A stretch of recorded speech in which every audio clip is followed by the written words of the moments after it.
Hey guys, it's Madison Estes. Welcome to my channel. Today I'm going to be going over my horror trends and predictions for 2026. Every year I do a video like this. I talk about the trends that we saw last year and maybe the year before, and the trends that I think that we're going to see this year. First trend I want to talk about is grief horror. Grief horror has been pretty big, honestly, for the last decade. I think it kind of started with Hereditary, and I think the last 2 years we've seen quite a bit of grief horror, especially last year. Last year we had The Summoning, which is about a girl and her mom that are trying to bring her dad back to life by burning his possessions.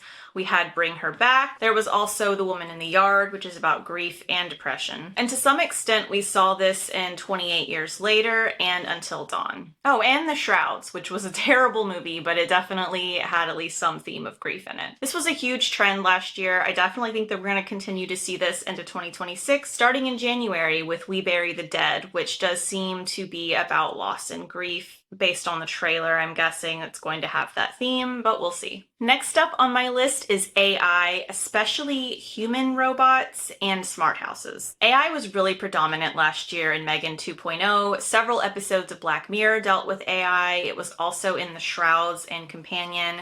I think that this trend is definitely going to continue in 2026. AI is a very hot topic right now, especially in real life, and I think that that's definitely, has made its way into horror films. I think that it's something that we're all a little bit scared of. In real life, there's, people's jobs are being replaced with it. There's also the impact on the environment, which no horror film that I know of yet has actually tackled. It's definitely a very hot, controversial topic, and, I definitely think that there's going to continue to be several more films that deal with this subject. And while I think people are scared of AI in the practical terms I just described, I think that some people are scared in the, it's going to become Skynet and take over kind of way. And even if you aren't afraid of that, I think that it's fun to kind of look at AI through that lens, and maybe that makes it seem a little bit less scary, the AI that we have to deal with in our life. Maybe. Next up is a trend I'm not very fond of because it's just not done well most of the time, and that is sequel hooks. It's something that the director or writer puts at the end of the film that is only meant to get you interested in the next film. An instance where I thought that this was done pretty well was Megan 2.0 because it was very short. It was a glimpse at the old school AI, and it was kind of like just an ominous frame that shows you, okay, that might be a threat in the next film. And I think the first Megan kind of had a little bit of a hook because it showed that Megan had survived and was now in the house. She was like a smart house, basically. And I think that that's a decent hook because it's very fast. It doesn't necessarily promise there has to be a sequel. It could just be, an ominous way to end the film. I think that's an example of a sequel hook that's done well. I also think I Know What You Did Last Summer, the remake that came out last year, while not a good film, at least had a decent sequel hook. It brought back a character from the franchise. It, had a short little conversation. I think, it was a little bit of fan service by bringing that character back. And it was also post-credits. So I think that those were all really good decisions that made that work. A couple of sequel hooks that I think aren't that good. The First Omen, which was actually 2 years ago. The priest comes in, he's like, that child is going to be important for the future. And it just felt it was way too long, and it was just a weird ending, especially since they didn't even have a sequel lined up or greenlit. So it's like, you don't even know if that's actually going to be true. I did not care for that scene at all. It was not a good sequel hook, in my opinion. It just felt very exposition-y. The worst one so far was last year, 28 Years Later. I liked the film. Actually, I loved the film. But the last 2 minutes with Jimmy and the dudes in the tracksuits, and I get that it was supposed to be some kind of commentary on some real life person, but it just didn't work for the film. The film felt almost like it was set in a different time period. It felt very timeless to me. And of course the themes were like coming of age, this boy, becoming disillusioned with his father who he used to idolize. It has all of these really universal themes, and it felt so timeless. And then you've got these random dudes in jumpsuits doing karate in like the last, or jujitsu, sorry, in like the last 2 minutes. And tonally, it's goofy. It feels like a Tarantino film. It just felt off, and I hated it. Honestly, honestly, to me, I think if it had ended with like the father like standing there screaming for his son while the water's rising, you know, obviously he can't go after his son. I think symbolically that would have felt so powerful and it would have been such a good ending. And then they could have done to be continued, which is I'm going to talk about in a minute, which I don't usually like, but I think in this case it would have been fine. Or since it is a release that's coming 6 months from now, they could have just ended the film there. That would have been fine. I think that the Jimmy scene, which I didn't care for anyways, and if anything, it kind of showed me I might not like the sequel, so maybe I'll pass on that one. You know, I think that should have been a post-credit scene, if it had to be included at all. That was the worst sequel hook I think I've ever seen in a horror film. I'm not a fan of this trend. A trend that I love, in fact, this might be my favorite trend on the list, is twisted romance horror. We've had so many good twisted romance horror films in the last couple years. I loved Lisa Frankenstein. I loved Companion. You know, twisted romance doesn't always have to be happily ever after. You know, it can also just be about a really dysfunctional couple that kills each other. So, I mean, I have a very broad umbrella when it comes to twisted romance, and I just love this trope so much. 3 films that look like they're going to have this trope this year are The Bride, which is about Frankenstein and his bride, Obsession, and Soulmate. So all 3 of those have my interest. I'm probably going to check them out at some point. There's a lot of ways that you can make mistakes and still make a good film when you're using this trope, because there's just so many different messages that you can say about relationships, especially dysfunction in relationships. So I love this trope. I think we're going to continue to see it go on, and I hope that it does. Another trope I think we're going to see in 2026 is slashers. We get a lot of slasher films in any given year. I think last year we actually had less slasher films than your average year. It seemed like last year was a lot of supernatural films. I guess maybe The Black Phone 2 could be considered slasher, but then it also has a lot of supernatural elements. So I'm talking like straight up slashers, like maybe more grounded slasher films. So we've got Scream 7, it looks like They Will Kill You is going to be a slasher film, Night Patrol looks like a slasher film, and so does Psycho Killer. I feel like Psycho Killer is probably a safe bet that it's going to be a slasher film. So, you know, I love slasher films. I feel like there's a lot of generic ones, but there's a lot of good ones, so I think we're going to get at least a couple good slasher films this year.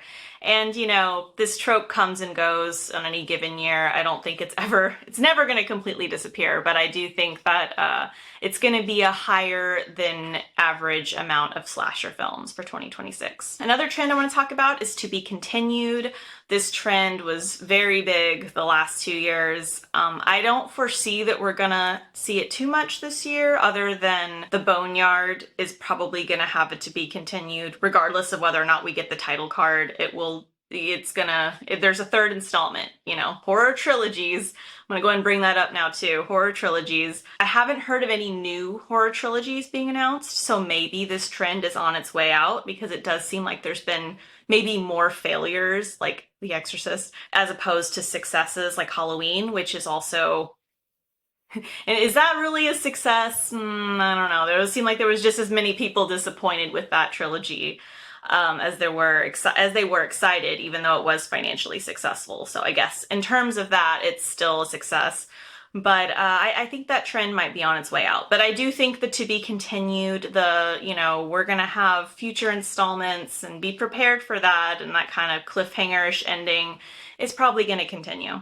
I'm not a huge fan. I feel like, you make a good horror film and then you make a sequel a couple years later or a couple months later. I don't know, whatever. People are going to be interested if the first one was good. And if it's not, why would you want to tie yourself to a sequel you might not even want to make?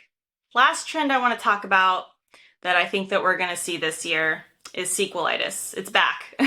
I feel like the last 2 years we've had so many original films, and I do think we're going to have a lot of original films this year too. And last year we did have a lot of sequels. Maybe I didn't notice it last year as much because I skipped some of them, but I did see Insidious and The Black Phone 2. Wasn't impressed with either of them.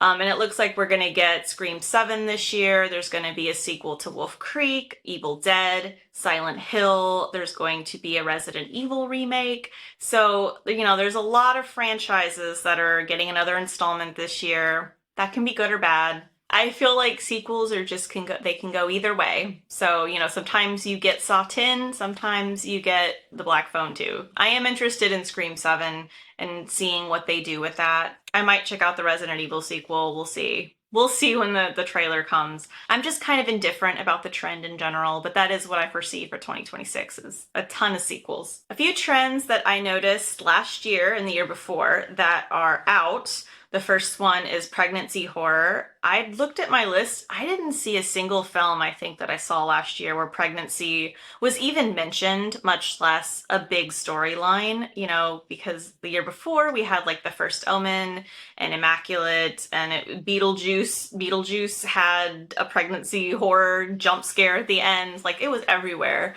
And then last year, nothing. Just like whoosh, the trend just vanished. I don't know if we're going to get any this year. I haven't seen anything that's been announced that looks like it's definitely going to have that trope, so maybe the trend is just gone for now. The next trend that is kind of on its way out is influencer horror. I didn't see anything last year. I don't even think I saw a single influencer character, which was weird because 2024 had like several films where the whole movie was about influencers. So that's interesting. But I didn't, you know, that just really wasn't a big part of 2025. And again, I don't see anything in the announced films that looks like it's going to be about influencers. So that is a trend that might be on its way out. And lastly, so excited about this is that last year, looking at my list, I didn't see a single horror film where a filmmaker used a gimmick to try to like market the film. In terms of gimmick, I mean things like, oh, it's a silent film for no reason. Or like, oh, we took the entire movie in one shot. You know, things like that. Where it's like, okay, you did something different, but why? It didn't add anything to the film most of the time. And, you know, it's just one of those things where the gimmick becomes the thing that tries to sell the film, and it becomes a substitution for good story or good horror. So this is a trend. I didn't see it last year. Nothing that's been announced looks like it's a gimmick this year. So maybe this trend, maybe this pretentious trend, it's on its way out. And if so, I would be very happy about that. So that is it. That is my list of horror trends and predictions for 2026. Let me know what you think about the trends that I just talked about, and let me know if you have any predictions of your own in the comment section below. If you enjoyed this video, please give it a like and be sure to subscribe. On this channel, I post reviews, writing advice, horror commentary, and vlogs. Thanks so much for watching. I'll see you later.